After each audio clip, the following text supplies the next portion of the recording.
विधि के समान है विमानीकृत राजहंस, विविध विबुध युत मेरु सो अचल है।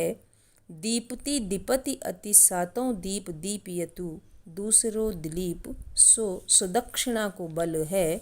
सागर उजागर की बहु वाहिनी को पति, छन दान प्रिय किन्हो सूरज अमल है।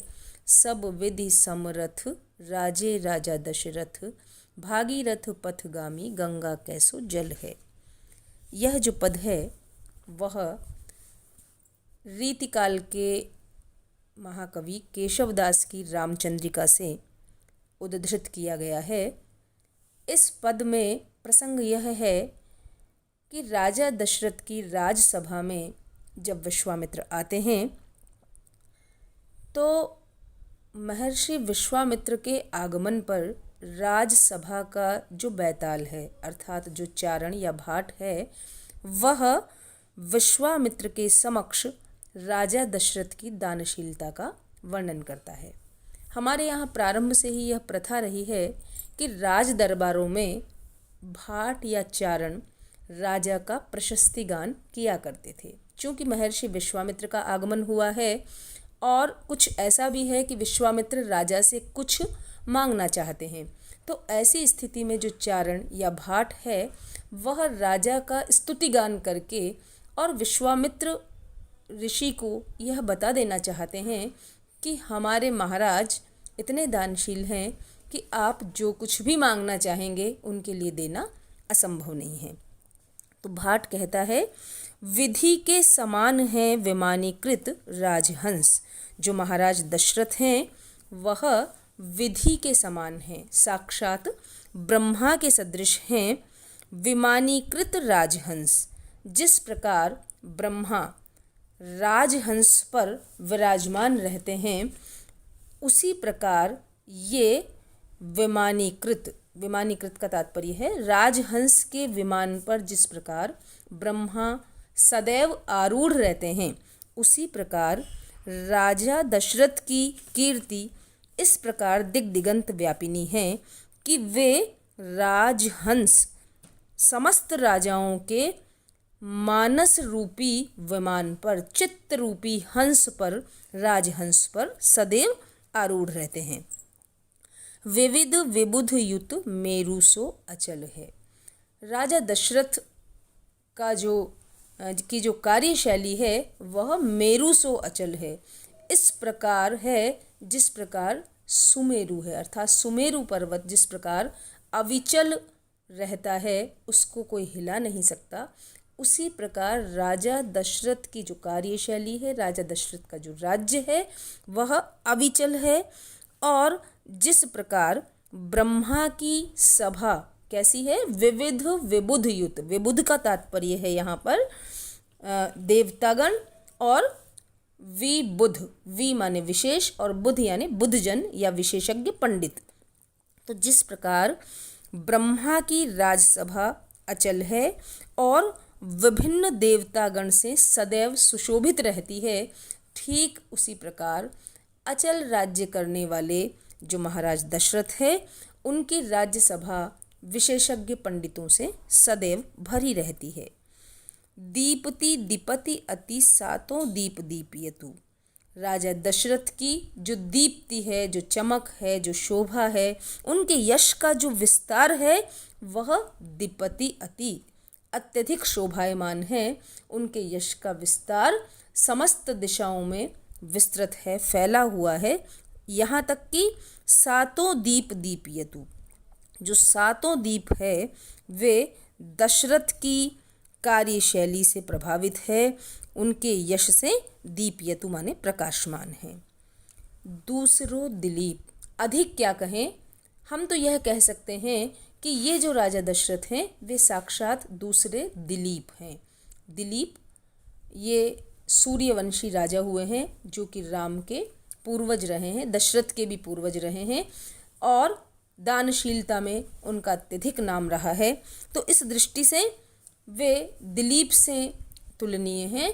यहाँ तक कि कवि रूपक का सहारा लेते हुए कहते हैं कि दूसरो दिलीप किम अधिकम, हम यह कह दें तो अतिशयोक्ति नहीं है कि ये साक्षात दूसरे दिलीप हैं। सो सुदक्षिणा को बल है। जिस प्रकार राजा दिलीप को अपनी पत्नी सुदक्षिणा के सतीत्व का बल प्राप्त था, ठीक उसी प्रकार राजा दशरथ को सुदक्षिणा, सुंदर दान दक्षिणा का, अर्थात हमेशा देने वाले, शुभ कार्य हेतु देने वाले दान दक्षिणा का बल इनके पास निरंतर विद्यमान रहता है। सागर उजागर की बहुवाहिनी को पति। राजा की जो कीर्ति है वह सागर उजागर, उजागर का तात्पर्य है यहाँ प्रत्यक्ष या सत्य। कहता हूँ कि राजा की जो कीर्ति है वह सागर के समान है, प्रत्यक्ष है। जिस प्रकार सागर की कीर्ति है कि सागर सदैव अपनी सीमा में रहता है, अपने किनारों को कभी नहीं तोड़ता, मर्यादा में रहता है, उसी प्रकार ये राजा दशरथ निरंतर मर्यादित आचरण करने वाले और सभी नदियों को जिस प्रकार सागर अपने में समेटे रहता है, ठीक उसी प्रकार प्रजावत्सल हैं। सागर उजागर, यह राजा दशरथ प्रत्यक्ष रूप से सागर के समान है। बहुवाहिनी को पति, यहाँ वाहिनी का एक अर्थ है नदी और दूसरा अर्थ है सेना। जिस प्रकार सागर बहुवाहिनी अनेक नदियों का स्वामी है, कहा जाता है कि नदियाँ तो सागर में गिरती कभी न गिरती सूखे सर में। नदियों का मार्ग सदैव अंत में सागर की ओर ही जाता है, सागर में ही जाकर नदियाँ मिलती हैं। तो सागर उजागर को बहुवाहिनी को पति, जिस प्रकार सागर प्रत्यक्ष रूप से अनेकानेक नदियों का स्वामी होता है, इसी प्रकार यह राजा बहुवाहिनी विशाल सेना के स्वामी हैं। इनके पास चतुरंगिणी सेना है और बहुत विशाल सेना है, लेकिन चतुरंगिणी सेना होने के बावजूद भी इनका जो आचरण है वह मर्यादित है। इनकी सेना प्रजा रक्षण के लिए है, सेना देश की सीमाओं पर रक्षा करने का कार्य करती है। छन दान प्रिय कींधो सूरज अमल है। छन दान प्रिय, ये राजा छन दान प्रिय है, प्रत्यक्ष रूप से प्रतिक्षण आनंद प्रदान करने वाले हैं, प्रतिक्षण दान देने वाले हैं। छन दान के दो अर्थ हैं, दान देने वाले और आनंद प्रदान करने वाले।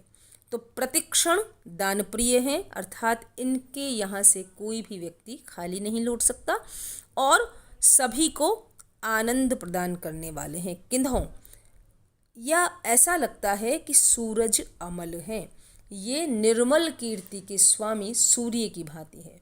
अब यहाँ किंधो शब्द में संदेह अलंकार है, जहाँ किंधों आता है, हम राजा क्या, हम तो यूँ कह दें कि ये साक्षात सूर्य ही है। तो यहाँ पर संदेह अलंकार है, किंधो सूरज अमल है, निर्मल कीर्ति वाले। जिस प्रकार सूर्य की कीर्ति नित्य निर्मल है और सूर्य क्या करता है, प्रतिक्षण आनंद प्रदान करता है। सूर्य की किरणें प्रत्येक व्यक्ति को जीवन का दान देती है।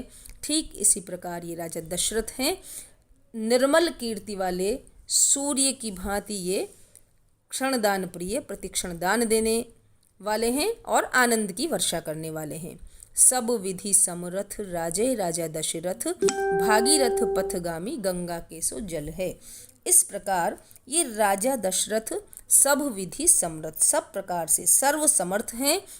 और राजे राजा दशरथ, और राजे यानी सुशोभित होते हैं। किस प्रकार सुशोभित होते हैं, भागीरथ पथगामी गंगा के सो जल है, कि अपने पूर्वजों की रीति नीति के अनुसार ये भी